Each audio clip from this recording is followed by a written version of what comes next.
The Bible is always useful for teaching, instruction, guidance, sometimes correction. And in the Bible, we read a story of a young man who's being drawn into the bedroom that the author describes as a den of death. He's a fatted calf.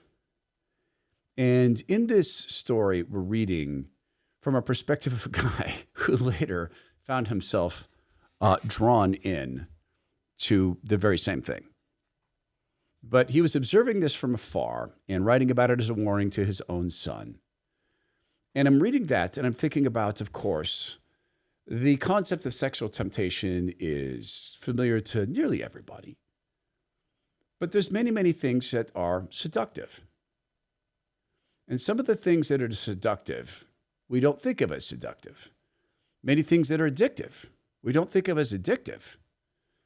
So the same Bible that contains that observation also contains the phrase, love thy neighbor as thyself, pray for your enemies. Jimmy Comey wants us to hate him.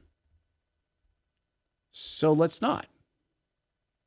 Because hate is seductive. And it's as seductive as any other passion. And it happens to be equally addictive. So let's look at some things that the Democrat Party is doing to seduce the victims of the Democrat Party and others, seducing them into hatred and rage. And then let's think about why Jimmy Comey wants us to hate him. Whole series of headlines here. Representative MacIver charged with assault over clash outside Newark Ice Center. Representative LaMonica MacIver to be charged in New Jersey ice clash. Justice Department says Democratic Rep MacIver charged with assault after skirmish at Ice Center. Federal charges filed against Dem Congresswoman following confrontation at ICE. New Jersey Rep MacIver charged with assaulting ICE agents during a Newark facility clash. Each one of them, of course, a picture of her. So you've seen the videos where she went to this center and she feels it's her, I guess, duty to go provide oversight. Fair enough. You can also make an appointment. You also don't get to bring random and various people in, nor do you get to bring in a mayor who has no federal oversight whatsoever. And if you're denied entrance and you say this violates my right as a congresswoman, you do not have the right as a congresswoman or anyone else to then assault a federal officer, which you did. You body checked that federal officer. And rage and anger are seductive. It's a rage high.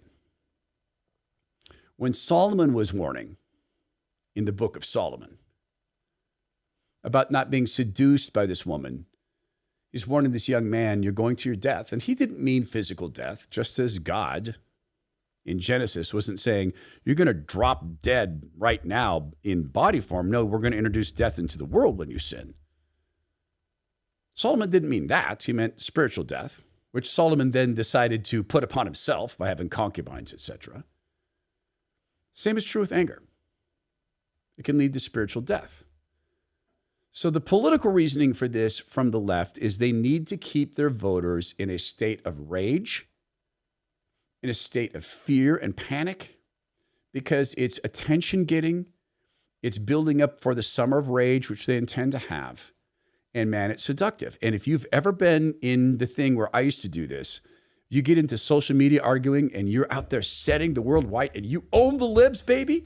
Every time you own the libs and you finish an argument and there's a lot of people that get addicted, they blocked me. Yes. Yes. Liberal tears are so tasty. I drink them in coffee cups. Give me more liberal tears. Cry harder, lib. Stop and check your emotions and your endorphins. Fear can be addictive. There's a great component of addiction to fear for people who do extreme sports because there's some fear and then you overcome it. And that's even more addictive. Man, I didn't die after I bungee jumped. And anger is seductive. It can also become an idol. And no one knows that more than a conservative radio host. No one. So we have Jimmy Comey who's decided he wants the world to hate him, but not the whole world, just half the world. And what's the proof of that? And how do we respond? And why do we respond that way? Well, part of it has to do with the fact that it's utter corruption, why we respond that way. There's a lot of corruption to go around. There's massive corruption, of course, in our financial system. We know that our treasury was not tracking 1/3 of the monies that went out of our combined bank accounts. 1/3, completely untrackable, untraceable. We don't have any idea where it went. That means that your retirement accounts are exposed to this level of fraud. President Trump's trying to address a lot, but at the core of his tactics is restructuring the global trade world, using tariffs as the stick and access to the United States marketplace as the carrot, and our retirement accounts as the big winner with the big chicken dinner, or a loser, depending on how your accounts are managed. So whether you're 5, 10, or 15 years from retirement, you need to be on top of this. My friend Zach Abraham is putting on a free live webinar. It is coming up tomorrow. That is Thursday, the 22nd of May, 2025. It's free, but you have to register to attend. It's at 3:30 Pacific time tomorrow, but you have to register to attend. So go to knowyourriskradio.com. That's K-N-O-W, knowyourriskradio.com. Investment Advisor Services Officer, Trek Financial LLC, and SEC Registered Investment Advisor. Investments involve risk and are not guaranteed. Past performance doesn't guarantee future results. Trek 25-206. This is Jimmy Comey sitting down with Nicole Wallace on MSNBC. Jimmy Comey knows exactly what Jimmy Comey's doing here. You are back in the middle of a political firestorm. Yeah, for walking on the beach with my wife. So I don't know how we ended up here. It never occurred to me that it was any kind of controversial thing, but that's the time we live in. Okay, let's retake that from the top, Alex. Let's reload that. Let's look at this guy's face. He's playing a role. He's acting. It's psychopathic. It's sociopathic. It's sinful. What he's trying to do is to drive conservatives into a state of hatred for him. Why? Because of the addiction of the left. People who are victims of the Democrat Party will love anybody we hate.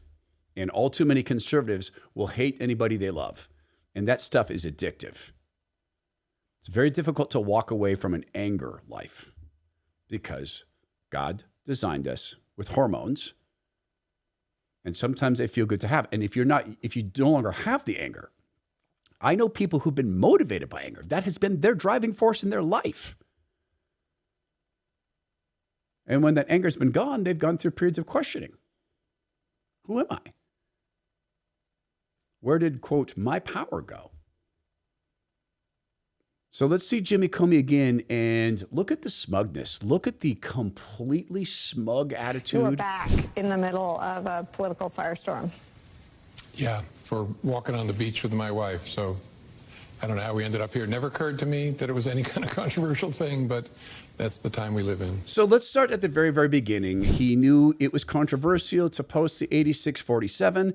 He knew that this would result in this. He knows what he's saying there. It had nothing to do. No one's mad that he walked on this beach with his wife because no one would have known he'd walked on the beach with his wife. But he put that photo up on Instagram, and then he put up the promotion for his new book. You love money. You separate yourself from God. Because the love of money is the root of all evil. We're to love God with our entire heart, mind, soul, and strength. And Jimmy Comey loves money. Jimmy Comey loves power. Jimmy Comey loves attention. Jimmy Comey wants us to hate him because when we hate him and express hatred against him, the people who are addicted to the Democrats' rage machine are going to love him and go out and buy his book. What does God say? Love your enemies. This neutralizes so much. It makes Jimmy Comey what Jimmy Comey is, irrelevant. He has no power but that which we grant him. So love him. If you want to put it this way, it'll blank him off. Anger him. But better yet, it brings us closer to God because we are not going to take the rage bait. We choose to abide. And in that way, we choose to win.